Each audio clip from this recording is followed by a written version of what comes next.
セプ上昇学がお無料公不意大聖衆不採小貧具セプ上昇学が市場仏道妙正長十法空教未正門セプ上昇学利欲人少年上映衆門行死具無常道一生天人死人力現代公不詳無才道少女三苦名交際集約難回避地営言名詞根無案閉塞小悪道通達全宗門高僧上満足異様老十法日月修十期円光音符言一周解放像公正空読法上王大集中説法四四空空用一切仏具足修徳本元年心上満徳意三概要女仏無下地通達に不詳願学営力投資最小損志願や効果大仙王感動航空小天人東内妙見ナマンダム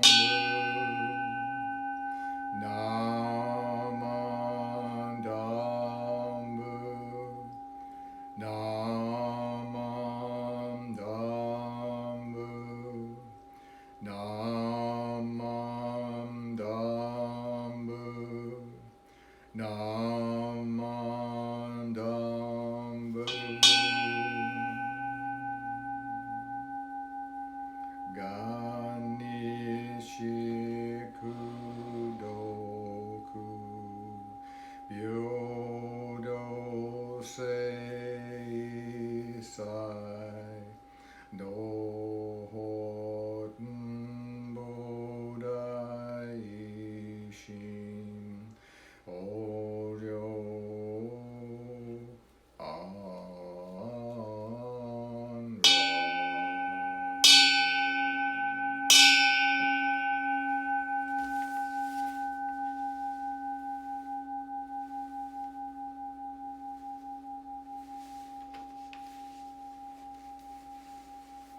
ナモ阿弥陀仏、ナモ阿弥陀、ナモ阿弥陀、ナモアミダ、ナモアミダ。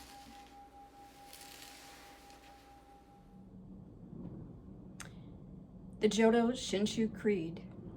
Entrusting the vow of the Buddha and reciting the sacred name, I shall proceed through the journey of life with strength and joy. Revering the light of the Buddha, reflecting upon my imperfect self, I shall strive to live a life of gratitude. Following the teachings of the Buddha, discerning the right path, I shall spread the true Dharma. Rejoicing in the compassion of the Buddha, respecting and aiding one another, I shall do my best to work towards the welfare of society. Namo Amida Butsu, Namo Amida Butsu, Namo Amida Butsu.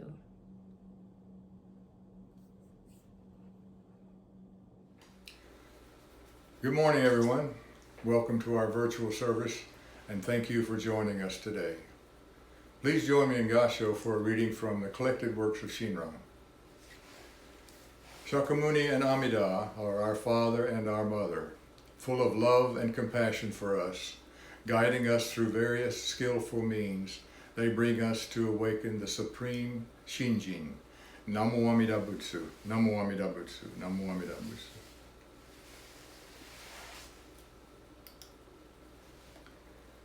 So happy Father's Day to all who are fathers, want to be fathers, and to anyone who had a father, which I guess just means about everybody else.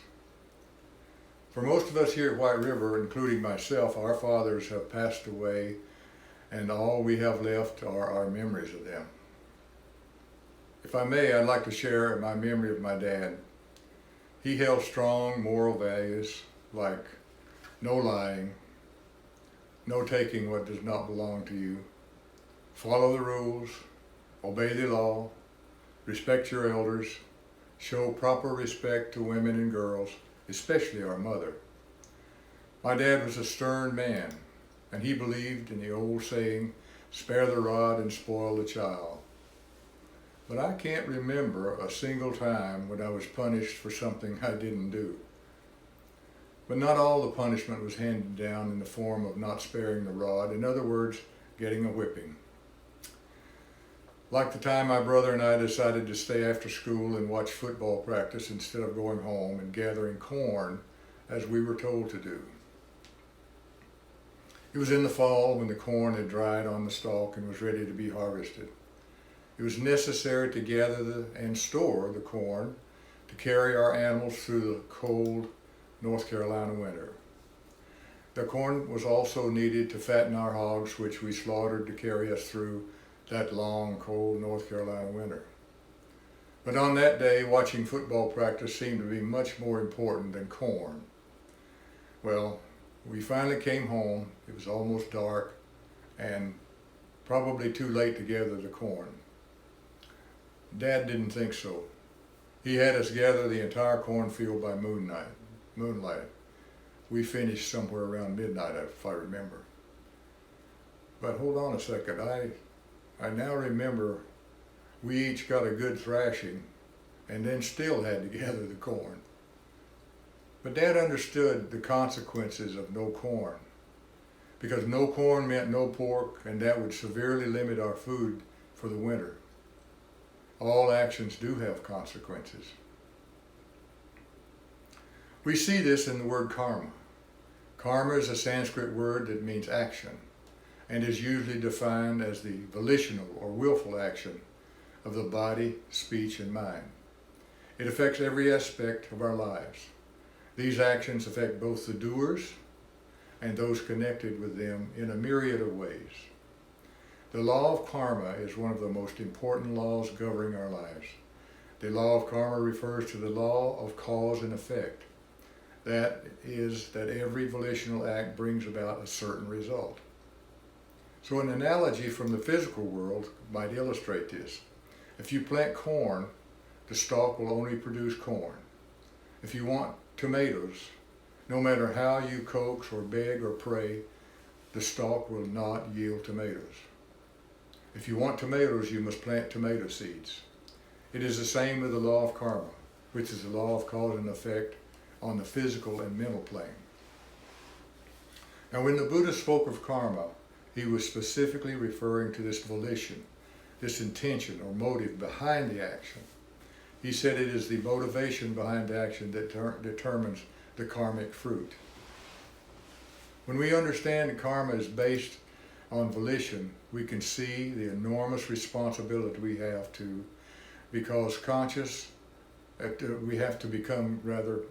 must become conscious of the intentions that precede our actions. But whether we are aware or unaware of this law, our actions will always create karma that will eventually come to fruition. Depending on our mindset and our action, this karma can bring suffering or happiness, or a mixture of both. The actions of our fathers, whether they were present or absent, helped to shape our lives and make us who we are today. Their actions, along with myriad other causes and conditions, have brought us to this time and place in our lives. And today we celebrate all of our fathers for their roles. again, whether absent or present, that led us to the teaching of Buddhism and Shinran Shonin, who taught us to live the life of Nimbutsu, the life of gratitude. To close, please join me once again in Gassho for words from the collected works of Shinran. Shakyamuni and all the other Buddhists are truly our compassionate father and mother. With various compassionate means, they lead us to awaken supreme Shinjin that is true and real. Namo Amida Butsu, Namo Amida Butsu, Namo Amida Butsu, Namo Amida. Again, thank you for joining us today, and have a wonderful rest of your day.